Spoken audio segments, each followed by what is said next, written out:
우리 잠언 12장 25절 말씀, 근심이 사람의 마음에 있으면 그것으로 번뇌하게 되나 선한 말은 그것을 즐겁게 하느니라. 아멘. 자, 제가 오늘 제목을 거룩한 근심 이렇게 잡았어요. 그렇게 잡은 이유는 근심에는 두 종류의 근심이 있음을 성경은 말씀을 하시거든요. 그래서 거룩한 근심 이렇게 잡았는데 실질적으로 거룩한 근심이 어디 있겠습니까? 근심은 근심이에요. 흔히 말하는 거룩한 낭비라고 팀 켈러가 썼던 책이 있어요. 거룩한 시간 낭비. 그게 뭔가 하면 예배를 사람들이 바라볼 때는 낭비다고 생각을 하는 거예요. 그런데 그건 거룩한 것이다. 이렇게 역설적인 표현을 쓰는 게 있거든요. 그와 비슷하게 근심이 어떻게 거룩한 게 있을 수 있습니까? 그러나 이해를 하는 데는 도움이 될 것 같아서 거룩한 근심 이렇게 잡았습니다. 자, 근심을 오늘 본문에서는 어떻게 이야기를 하고 있는가 하면 관계성에서 근심을 이야기를 하고 있고 또 하나는 자기 문제 앞에서의 근심을 이야기를 합니다. 그리고 이 근심을 뭐라고 표현을 하는가 하면 짓눌린 정신으로도 표현합니다. 짓눌린 정신으로도 표현을 하고 있다 이겁니다. 그 중에서 이 짓눌린 근심은 사람을 어떻게 하는가? 번뇌하게 한다. 오늘 본문은 이렇게 말씀을 해요. 그리고 나서 공동 번역은 이 번뇌케 한다를 귀를 펴지 못한다 이렇게 표현을 합니다. 아까 제가 그런 말씀을 드렸죠. 근심을 짓눌린 정신이라고 그랬잖아요. 짓눌린 이 정신이 뭔가 하면 귀를 펴지 못하도록 한다라는 거예요. 그리고 현대인 성경에서는 침울하게 한다 이렇게 표현을 하고 있어요. 그리고 NIV 버전에서는 제가 직역을 하면 사람을 무겁게 한다 이렇게 이야기를 하고 있어요. 그래서 영어로 weighs a man down 이렇게 표현을 해요. 사람을 무겁게 한다고요. 또 다른 버전 잠언 17장 22절에서는 이렇게 말씀을 해요. 한번 읽어볼까요? 읽습니다. 시작. 심령의 근심은 뼈를 마르게 하느니라. 이렇게 이야기를 하는데 뭘 하게 한다고요? 이 근심은 뭘 한다고요? 뼈를 마르게 한대요. 저기 여러분 잘 아는 내용이 있죠. 저기 안 보이시나요? 드라이라는 단어 있죠. 드라이. 드라이 뭐죠? 머리 말리는 거. 근데 뭘 말리는가 하면 뼈를 말린대요. 심령의 근심은요. 저 앞부분에 하나의 심령의 근심이에요. 하나의 심령의 근심인데 저는 이 단어를 볼 때마다 저 근심은 잠언 17장 22절 이 근심은요. 크라시아라는 게 있어요. 크라시아가 뭔가 하면 그 건축 기계 중에 하나가 있어요. 그 크라시아가 뭔가 하면 돌 이렇게 큰 콘크리트 덩어리 있잖아요. 그걸 이 크라시아 안에다 집어넣으면 그 자갈처럼 되어 나와야 합니다. 이렇게 으개가지고 뭘 하는가 하면 요만한 걸로 해서 나중에 폐기하기 좋게끔 하는 기계가 있어요. 그걸 크라시아라고 그래요. 근데 그 앞에 지금 나오잖아요. 심령을 크라시아하는 것. 그건 어떻게 되는가? 마르게 한대요. 뭘요? 뼈를요. 오늘 본문은 이렇게 이야기를 하고 있다 이겁니다. 그러니 근심은 좋은 게 아니에요. 특별히 짓눌린 정신은 말입니다. 특별히 귀를 펴지 못하는 정신은 말입니다. 특별히 사람을 무겁게 하고 다운시키는 그 근심은 좋은 게 아니에요. 그런데 근심에는 뭐라고요? 두 가지가 있다 이야기를 한다고 말씀을 드렸어요. 첫 번째는 어떤 근심이 있는가 하면 세상 근심입니다. 이 세상 근심은 결과물이 사망을 이룹니다. 그래서 이 사망을 이루는데 이 아까 좀 크라시아라는 이 단어가요. 뭉개고 밀어 엮고 분쇄하는 일들을 하는데 크라시스 스피릿이라는 이 단어가 심령의 이 근심이요. 그러하다라는 거예요. 그래서 이건 나중에 결국 뭐 한다고요? 사망에 이르게 한다고요. 왜요? 뭉개고 밀어 엮고 분쇄해버리니까 사람이 살 수가 없어요. 두 번째 근심이 있습니다. 두 번째 근심은 하나님의 뜻대로 하는 근심이에요. 그래서 저는 이 하나님의 뜻대로 하는 이 근심은 좋은 게 아니지만 굳이 근심을 사용해야 된다면 거룩한 근심이다 이렇게 표현을 하고 싶다 이겁니다. 그 근심은 어떻게 되는가? 결과물은 구원을 이룹니다. 그런데 그 구원을 어떻게 이루는가 하면 회개를 통하여 이룹니다. 고린도후서 7장 10절 말씀 봅니다. 읽습니다. 하나님의 뜻대로 하는 근심은 후회할 것이 없어 구원에 이르게 하는 회개를 이루는 것이요 세상 근심은 사망을 이루는 것이니라. 그러니 우리가 근심을 하여야 한다고 하면 어떤 근심을 해야 되는가 하면 세상 근심이 아니라 그라샤 스피릿이 아니라요. 어떻게 해야 된다고요? 우리가 하나님의 뜻대로 하는 근심이어야 되는 거예요. 조금 다르게 표현하면 거룩한 근심을 하여야 된다 이겁니다. 하나님의 뜻대로 하는 근심, 거룩한 근심은 뭘 이루기 때문에요? 구원을 이루기 때문에요. 그 구원을 어떻게 이룬다고요? 회개를 통하여서요. 그래 내가 지금 마음이 뭉개질 것 같고 분쇄될 것 같고 짓눌리는 뭔가가 있다 치면 내가 하나님께로 나아가서 혹여 내 심령이 하나님 앞에 잘못된 것은 없는지를 점검해 보는 거예요. 그리고 회개가 여러분 이렇게 생각하죠. 회개가 우리가 그 구원의 서정이라는 7단계가 있습니다. 어떤 사람은 6단계로 이야기하는데 그 속에서 회개라는 이 구원의 서정 중에는요 이런 게 있어요. 우리가 생각하는 회개는 하나님 나 잘못했어요, 하나님 용서해 주세요, 이걸 회개로 그러잖아요. 그런데 그렇지 않아요. 하나님이 이 목사라고 부를 때 회개는요 예 하고 반응하는 거예요. 다시요, 이 목사라고 부를 때 그 소리에 뭐 한다고요? 예 하고 반응하며 하나님께로 돌아가는 거예요. 그래서 오늘 이것도 마찬가지입니다. 내 환경과 여건에 내 모든 것을 짓누르는 어떤 근심이 있는가? 이 근심이 내가 구원받는, 내가 살아나는 능력이 되기 위해서는 회개의 자리로 연결이 되어야 되는 거예요. 세상 근심이 아니라, 세상 근심은 죽자고 하는 근심이에요. 세상 근심은 부서지자고 하는 근심이에요. 세상 근심은 짓눌리자고 하는 근심이에요. 거기에는 해답이 없다고요. 그러나 이왕지사해야 될 근심이라면 회개를 통하여서 하나님의 부르심으로 생각을 하고 그곳에서 내가 하나님의 뜻을 발견할 수 있는 방법과 길을 찾는 것이 옳다 이겁니다. 하나님을 원망하고 세상을 원망하고 부모를 원망하고 조상을 원망하고 신세한탄할 것이 아니라 그 자리에서 구원에 이를 수 있는 근심을 해야 된다 이겁니다. 자, 그래야 할 때 조금 더 구체적으로 그 내용을 살펴보면 첫 번째는요, 근심 가운데 우리가 있을 때에 한 가지 알아야 될 것은 근심하지 않을 수 없다라는 사실을 먼저는 알아야 됩니다. 이 땅에 수많은 사람들 중에 근심이 없는 사람 없습니다. 누가 근심이 없을까요? 하나님도 근심이 있으시다는 약간의 뉘앙스적인 표현이 성경에 있어요. 왜 그런가? 성령을 근심케 하지 말아요. 그런 말이 있잖아요. 그죠? 사람들에게 성령을 근심하게 하지 말아요. 하나님도 저 때문에 근심이 엄청 많으실 거예요. 저게 어디로 튈지를 모르는 거예요. 물론 하나님은 아시겠죠. 부모 입장에서 한번 생각해 보십시오. 가지 많은 나무에 바람 잘 날 없다고 하나님의 자녀가 한두 명입니까? 그 중에는 이런 놈도 있고 저런 놈도 있고 별의별 놈들이 다 있잖아요.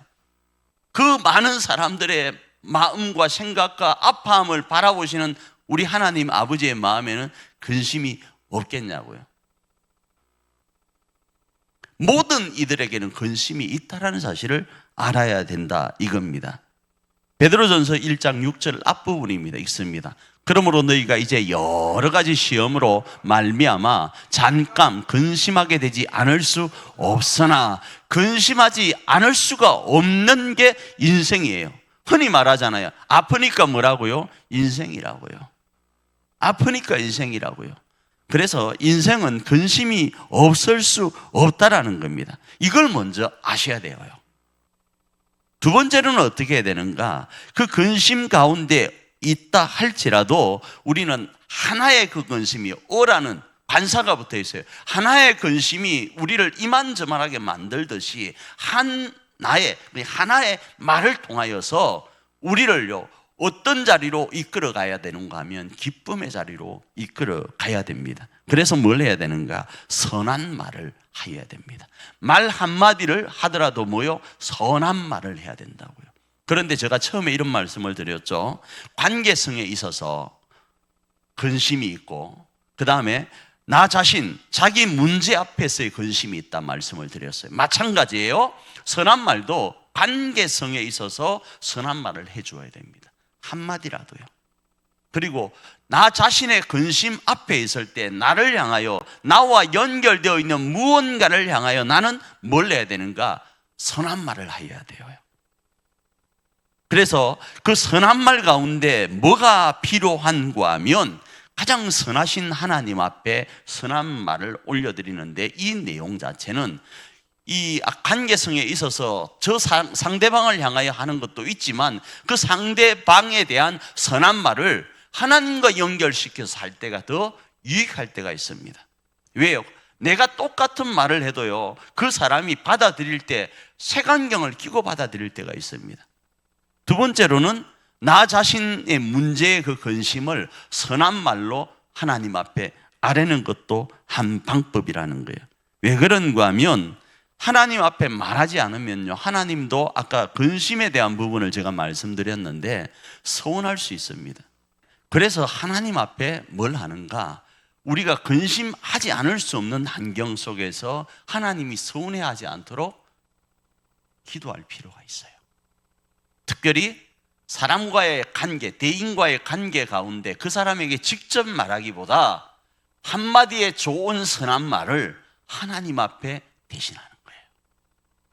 한 가지 좋은 방법이에요. 사람과의 관계 속에 근심이 있습니까? 그러면 내가 그 사람에게 직접 이야기하는 경우도 있어야 되겠지만 하나님께 선한 말로 나아가는 거예요. 빌립보서 4장 6절입니다. 한번 읽어볼까요? 읽습니다. 시작. 아무것도 염려하지 말고 다만 모든 일에 기도와 간구로 너희 구할 것을 감사함으로 하나님께 아뢰라. 이렇게 말씀을 하셨기 때문에요. 그래서 이 선한 말을 우리가 오늘 읽었던 그 말씀 가운데 잠언 12장 25절에 있는 말 가운데 선한 말은 그것을 즐겁게 하느니라 할 때 이 선한 말을 어굿 워드라고 적혀 있는 거예요. 좋은 말요. 자, 좋은 말이니까 뭘 해야 되겠습니까?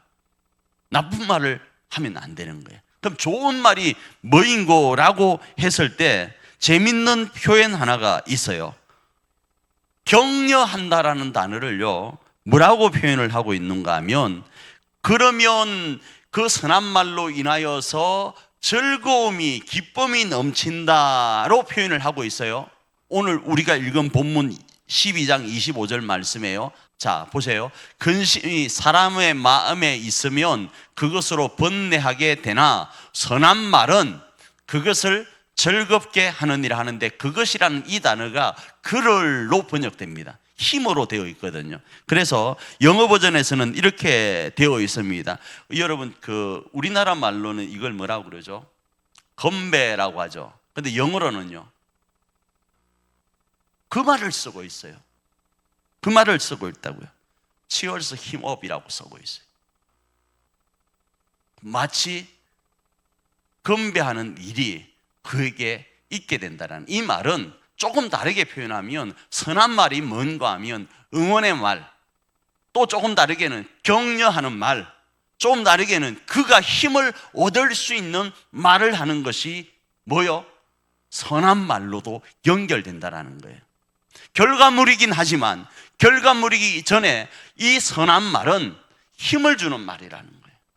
그러니까 조금 전에 제가 이런 말씀을 드렸잖아요. 사람과의 관계 가운데서 근심이 있다 치면 그 근심 어린 마음으로 내가 짓눌리고 내가 뽀개질 것 같고 내가 뭐 어떤 거에 다운되어 있을 것이 아니라 도리어 그 사람을 향하여 뭐 한다고요? 건배와 같은 말을 해가는 거예요. 건배와 같은 말을요. 성경은 그래서 이렇게 말을 합니다. 어떤 누군가가 나와 좀 좋지 못한 상태에 있다 치면 그를 향하여 뭐 해버리라고요? 축복을 해버리래요. 왜 축복을 하는가 하면 그 사람이 그 축복을 받기에 합당한 존재이면 그 사람에게 복이 임하지만 그 사람이 복을 받을 만한 자격이나 여타한 것이 되어지지 않으면 축복하는 나에게로 그 복이 뭐요? 돌아오기 때문에 네가 그러니까 치얼스라는 그 단어를 통해서, 건배라는 단어를 통해서 손해볼 일은 없다라는 거예요. 왜? 그 좋은 말만 하면, 그 사람이 합당하면 그 사람에게 복이 임하고, 그 임하면 나와의 관계가 해결될 수 있잖아요. 그런데 그 사람이 합당치 않으면 그 복이 누구에게로 오니까? 나에게로 오니까 손해볼 일은 없으니까 말 한마디라도 뭐 하라고요?